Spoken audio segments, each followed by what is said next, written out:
Manvitha జాయ్సీ and Jason Joy మొదటి దివ్య సప్రసాదం ఈరోజు తీసుకున్నారు కదా కదా ఎస్ ఎస్ అయితే దివ్య సప్రసాదం అనగానేమి?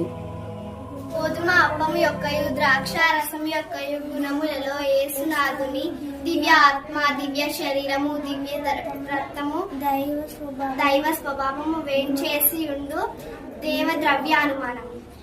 Praise the lord in Jesus precious name.